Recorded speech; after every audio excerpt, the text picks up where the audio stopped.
A abertura desse vídeo foi pegado diretamente do canal Ronin Studios, então aproveite e bom vídeo. Este jogo não é adequado para crianças ou aqueles que se perturbam facilmente.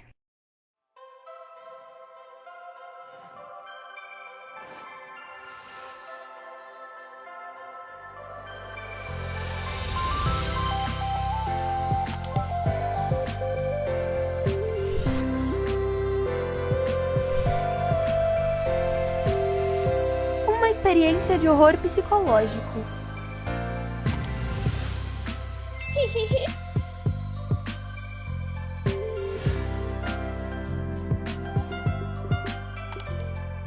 Conheça os 4 horrores indescritíveis do clube. Oi, eu sou a Sayori e eu tô com fome. Eu sou a Natsuki e eu não sou fofa. Oi, eu sou a Yuri. Ai, me desculpa. Olá, eu sou a Mônica. Você pode me ajudar com isso? Escreva poemas. Impressione a sua crush.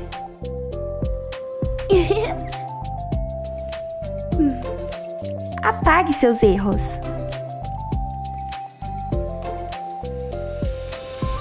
Conquiste o seu final perfeito.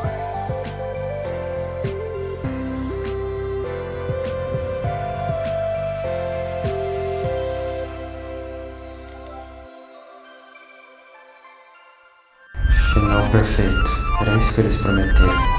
Um final perfeito. Hoje vamos analisar a psicologia por trás de Doki Doki, mais especificamente Mônica, a vilã desse jogo. Em conjunto iremos abordar um pouco sobre Sayori, Natsuki e Yuri. Mas bem, a Mônica vai ser o palco principal e vocês vão ver. Tudo começa em 2017, onde Demo Savato, o criador da Team Savato, fala pelas palavras dele o seguinte: Doki Doki Literature Club é um jogo sobre romance com garotas de anime fofas e ficar muito perturbado e chateado. Quando vamos na Steam e procuramos pelas names tags de Doki Doki, olha o que aparece pra gente.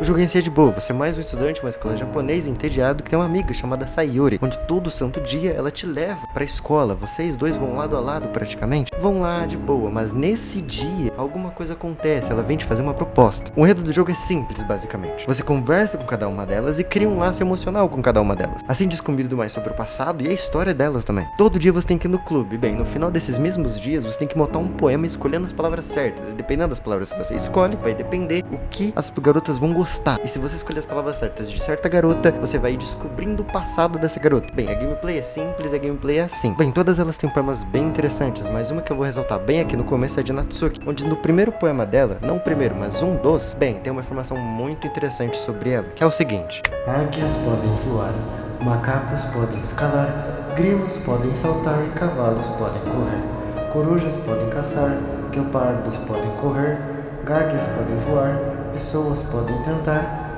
mas isso é tudo. Bem, quando conversamos com ela, a própria diz sobre como os outros têm poemas melhores que os dela, deixando clara a sua incapacidade de tentar tanto, mas não conseguir nada. Bem, sua família não é muito boa e ela se sente muito indefesa em casa, e ela não pode fazer muita coisa, afinal, a família dela é a única coisa que ela tem, tirando as amigas. Em sua história, ela parece ser muito insegura, buscando aprovação e também ser melhor que os outros. Ela tem muitos problemas. Quando começamos a dar mais atenção pra ela, ela demonstra ser gentil e não perturbar tanto o jogador. Tem uma cena específica que eu gosto muito do jogo, vendo ela, que no final dessa cena acontece uma coisa muito estranha com ela.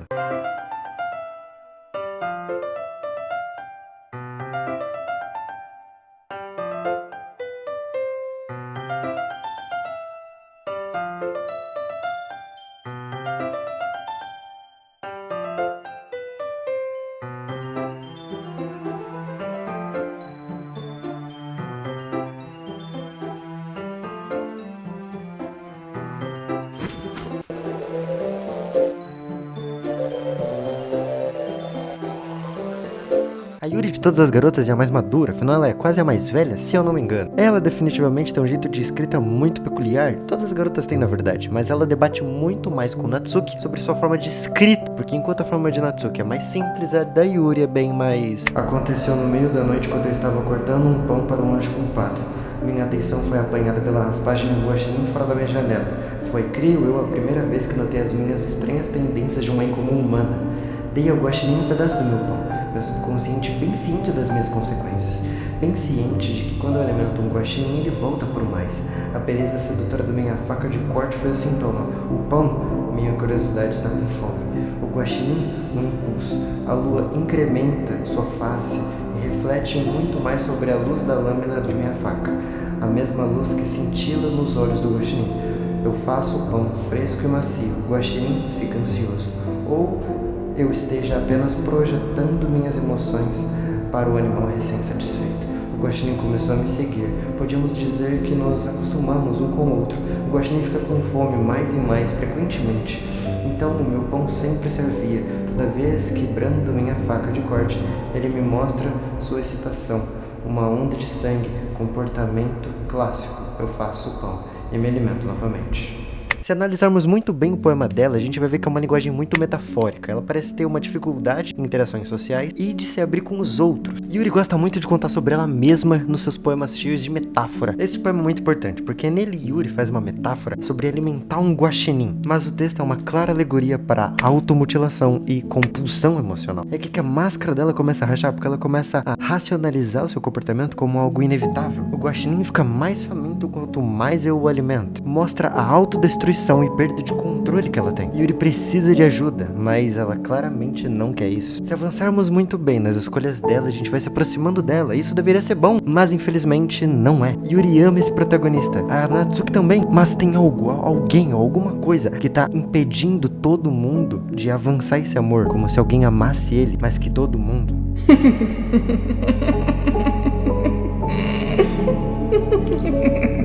O jogo vai ficando estranho ao longo do game inteiro, e um dia Yuri decide nos dar um poema, mas bem, alguma coisa muito estranha acontece.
Bem, a gente viu que ela não tá muito viva. O ponto é que Yuri é complexa, ela demonstra ter borderline com sua mudança repentina de personalidade. Ela parece não gostar de se conectar com as suas atividades por sua obsessão pelo protagonista. E por fim, seu transtorno delirante causando na falha do jogo, afetando a sua mente.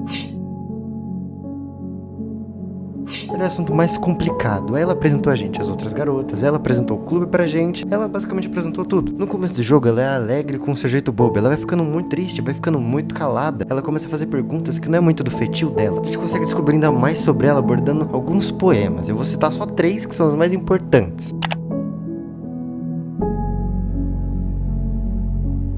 Querida luz do sol, a forma que você brilha através das minhas cortinas de manhã me faz sentir como se você estivesse com saudade de mim. Beija minha testa para me ajudar a levantar da cama, fazendo-me esfregar o sono dos meus olhos. Você está me pedindo para sair e brincar? Está confiando em mim para desejar que um dia chuvoso não venha? Olhe para cima.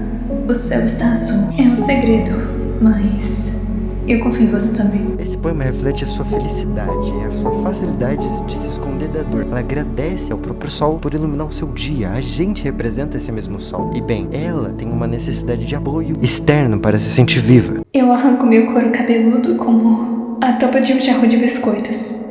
É o lugar secreto onde eu guardo todos os meus sonhos. Pequenas bolas de raios solares, todas se juntando juntas como um bando de gatinhos. Eu alcanço o interior com meu polegar e arranco uma delas. É quente e dá um formigamento, mas eu não tenho tempo a perder. Coloquei uma garrafa para mantê-la segura. Eu coloquei a garrafa na prateleira, junto com as outras garrafas. Pensamentos felizes, pensamentos felizes, pensamentos felizes, todos em garrafas e em fileira. Minha coleção me traz muitos amigos. Cada garrafa uma luz das estrelas para compensar. Às vezes, o meu amigo se sente de um certo modo, e aparece uma garrafa para salvar o dia. Noite após noite, mais sonhos. Amigo após amigo, mais garrafas. Meus dedos vão cada vez mais fundo, como se estivesse explorando uma caverna escura, descobrindo segredos nos cantos e fendas. Escavando e escavando, arranhando e arranhando. E eu sopro a poeira das tampas de garrafa. Não parece que o tempo passou, e a minha prateleira poderia ter umas coisas a mais. Meus amigos olham através da porta da frente trancada. Por fim, está tudo pronto. Eu abro a porta e os meus amigos entram. E entram com tanta pressa. Eles realmente queriam todas as minhas garrafas assim? Eu freneticamente puxo elas da prateleira, segurando elas para os meus amigos, segurando cada uma das garrafas. Mas cada vez que eu deixo uma ir, elas se quebram entre o azulejo dos meus pés. Pensamentos felizes, pensamentos felizes, pensamentos felizes e estilhaços, todos espalhados pelo chão. Elas deveriam ser para os meus amigos que não estão sorrindo. Todos estão gritando, implorando por algo que eu não consigo ouvir. Porque eu só escuto eco. Eco, eco e eco. Eco dentro da minha cabeça. Ele é bem simbólico pra falar a verdade. Nele, os sentimentos de Sayori são basicamente garrafas coloridas. Quando ela tenta abrir, elas se quebram, praticamente. E bem, isso pode representar muitas coisas, mas uma delas é depressão e repressão emocional. Isso pode ser muito grave, pra falar bem a verdade. Mas Sayori não quer saber. Ela se afasta amigos, afasta a família, afasta todo mundo, como se isso fosse a resposta. Mas isso mais fere ela do que ajuda ela, pra falar a verdade. Saia da minha cabeça, saia da minha cabeça, saia da minha cabeça, saia da minha cabeça, saia da minha cabeça, saia da minha cabeça. Saia da minha cabeça. Saia da minha cabeça antes que eu faça o que eu sei que é melhor pra você. Saia da minha cabeça antes que eu dê ouvidos a tudo que ela disse. Saia da minha cabeça antes que eu mostre o quanto eu te amo. Saia antes que eu termine de escrever esse poema. Mas um poema nunca acaba de verdade. Ele só para de se mover. A desorganização textual que é mostrada dentro dos textos vai aumentando, aumentando e aumentando e aumentando. A sua despersonalização cada vez mais presente em tudo. Um fenômeno comum em estados depressivos graves, onde a pessoa está se fragmentando cada vez mais e mais. Ela tá doente, mas Sayori nunca faria o que estamos pensando. Ela é alegre demais, é forte demais pra isso.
Mônica basicamente é a líder do clube. Ela é inteligente, atlética, ela faz tudo ali, ela manda naquilo tudo. Ela chama mais a atenção do protagonista, basicamente. Ela já fazia parte de outro clube, que era um clube de debate, etc. Mas depois de refletir um pouco, ela decidiu criar o de literatura, que é onde se passa o jogo inteiro. Mônica sempre demonstrou ser uma pessoa gentil, sempre demonstrou querer o bem dos outros, mas uma hora, do nada, alguma coisa mudou, alguma coisa interrompeu o sistema dela dentro do jogo, alguma coisa aconteceu, como se fosse uma espécie de epifania. Ela sabe de algo, ela viu algo, alguma coisa aconteceu. Não poderia ter sido eu. Veja a direção, meu teto e se proteja. O vizinho barulhento? O namorado irritado? Nunca saberei. Eu não estava em casa. Eu espio por ele procurando por uma pista. Já é tarde demais. Minhas retinas já queimadas com uma cópia pernamente daquela imagem sem sentido. É apenas um pequeno buraco. Não era muito claro. Era muito profundo. Extensa-se internamente em tudo. Buracos infinitas de escolhas. Eu percebo agora que não estava dentro. Eu estava olhando para fora. Ele para o outro lado. Eu estava olhando para dentro. As cores elas não param. Cores brilhantes e lindas. Piscando, expandindo, perfurando. Vermelho, verde, azul. Uma infinita cacofonia de uma incompreensível barulho. O barulho, ele não para. Formas de ondas violentas e irritantes, agindo, geado, perfurando, senso com senso tangente. Como brincar com um bravo de giz em um conofano. Como brincar com um vinil com uma massa de pizza. Um poema sem fim, sem significado. Me carregue. No primeiro e no segundo poema, Mônica se refere a buracos. Buracos esses que basicamente são visões que ela não consegue mais ver, cores que invadem a sua mente, ela se sente desconecta, alienada de todo aquele lugar, como se ela não pertencesse ali. Ela começa a agir de forma estranha com a gente, de forma estranha com as garotas, de forma estranha com o mundo. Caneta em mãos, eu encontro minha força. Coragem doada em mim por meu único amor. Juntos vamos desmastelar esse mundo em ruínas. Escrever um romance sobre nossos próprios fantasmas. Com o único movimento da caneta, aquele está pedido encontra seu caminho. Em um mundo de escolhas infinitas, complete-se de especial. Afinal de contas, nem tudo é bom precisa acabar.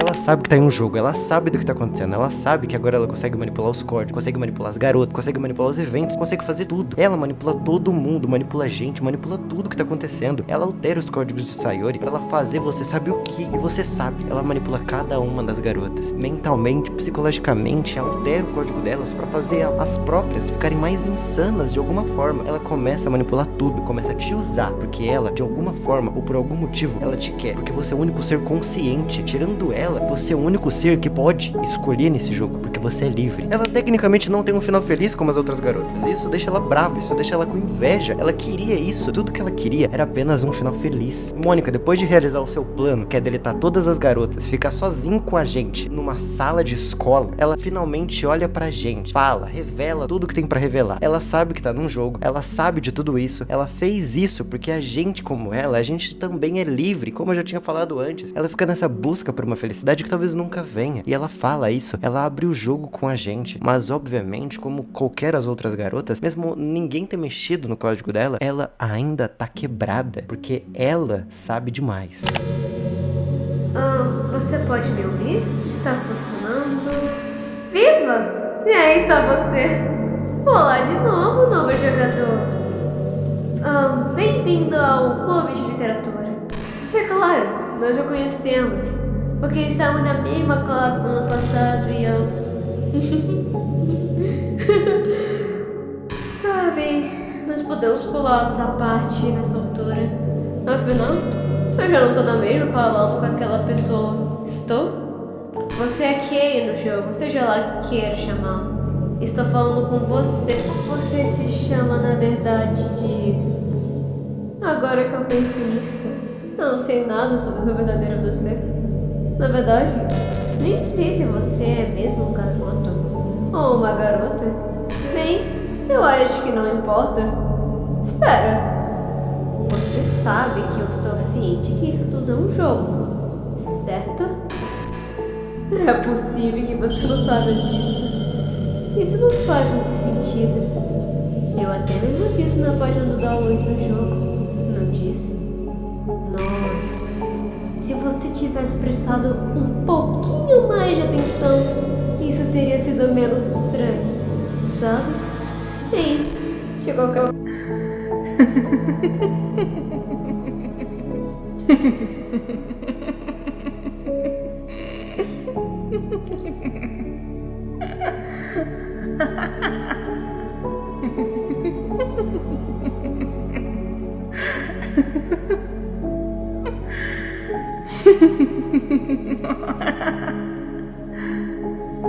Bem, esse foi o vídeo, espero que vocês tenham gostado. Fiz com carinho, demorou pra fazer demais. Meu Deus do céu, é por causa que eu não sabia se vocês realmente iam gostar desse vídeo, etc. Mas saiu finalmente. Bem, deixem um like aí, por favor, quem gostou. Se quiser se inscrever, mano, pra fortalecer aqui o canal, se inscreve também. Eu gosto de fazer esse vídeo falando sobre essas coisas misteriosas. Prometo tentar não atrasar tanto os próximos vídeos. E, bem, obrigado por assistir. Dá like aí, se quiser, se inscreve. E um beijo, um queijo e até mais.